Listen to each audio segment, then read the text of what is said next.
बिस्मिल्लाहिर्रहमानिर्रहीम। अस्सलाम वालेकुम। तबस्सुम व्लॉग में आपको खुश आमदीद कहती हूँ और उम्मीद करती हूँ कि आप सब ठीक होंगे, खैरियत से होंगे और मेरी दुआ है कि अल्लाह मियाँ आप सबको अपनी हिफ्ज़ व अमान में रखे, आमीन। आज मैं आपके साथ शेयर करूँगी इमली की चटनी की रेसिपी। तो जिसके लिए हमने ली है तकरीबन 1 पाव इमली है और इमली आपने बिल्कुल साफ़ सुथरी लेनी है, मट्टी वगैरह वाली ना हो, फिर उससे हमारी चटनी का जायका अच्छा नहीं होता। तो सबसे पहले हम इसको भिगो लेते हैं। 2 कप गर्म पानी में इमली को 1 घंटे के लिए भिगो देंगे ताकि वो अच्छी से नरम हो जाए और उसका सारा गूदा अलहदा हो जाए।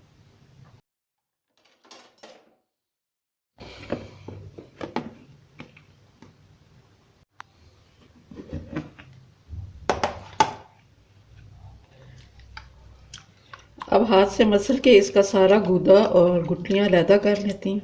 अगर आपके पास टाइम हो तो इसको ओवरनाइट भिगो दें तो वो ज़्यादा अच्छा है।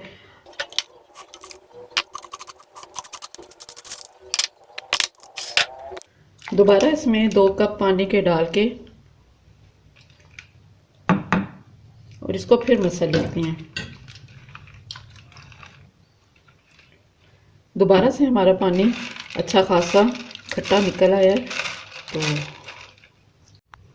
दोबारा से पानी डालने से इमली और ज़्यादा अच्छे से साफ़ हो गई, गुठलियाँ अलहदा हो गई हैं। अब मैं इसको दोबारा छान लेती हूँ।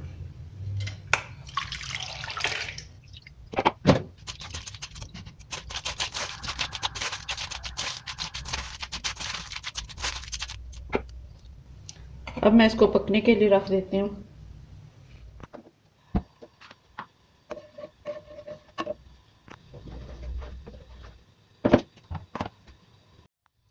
जब इमली का पानी पकना शुरू हो जाएगा तो तब हम डालेंगे आधा चम्मच नमक, आधा चम्मच पीसी लाल मिर्च, आधा चम्मच सफ़ेद ज़ीरा जिसको हमने भून के कूट लिया। चटनी हमारी गाढ़ी होना शुरू हो गई है।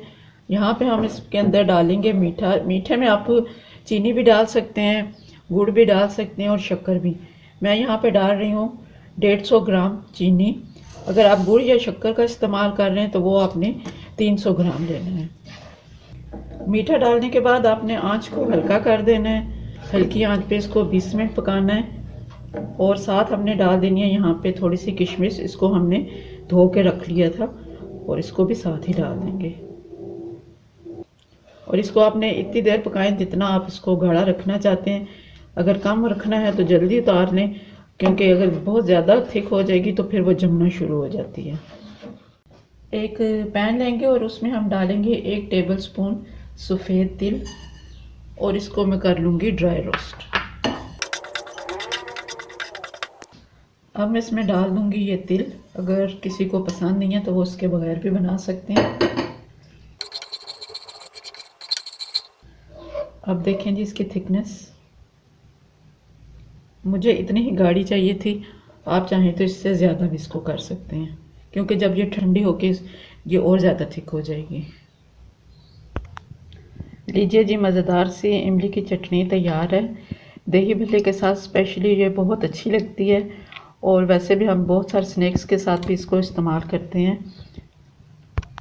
रमज़ान में इसका इस्तेमाल ज़्यादा किया जाता है तो हम ज़्यादा मिकदार में इसको बना के रख लेते हैं। अगर इस पोजीशन में आपने इसको रखना है तो ये 2 से 3 हफ्ते फ्रिज में आराम से चल जाएगी। और अगर इससे ज़्यादा आप लंबे टाइम के लिए आपने इसको रखना है तो फिर इसको आपने फ्रीज़र में रखना होगा। तो इसको मैंने इस ट्रे में डाल दिया है ताकि मैं इसको आराम से फ्रीज़ कर सकूं और जब मुझे ज़रूरत हो तो आसानी से निकल भी सकें। अगर आपको हमारी ये रेसिपी पसंद आई है तो आप इसको एक दफ़ा ज़रूर ट्राई कीजिए। इसको लाइक करें, शेयर करें, कमेंट करें और हमारे चैनल को ज़रूर सब्सक्राइब कर लें। अपना ख्याल रखें, अपने प्यारों का ख्याल रखें, हमें भी दुआओं में याद रखें। फिर मिलते हैं किसी और अच्छी सी रेसिपी के साथ। तब तक के लिए अल्लाह हाफ़िज़।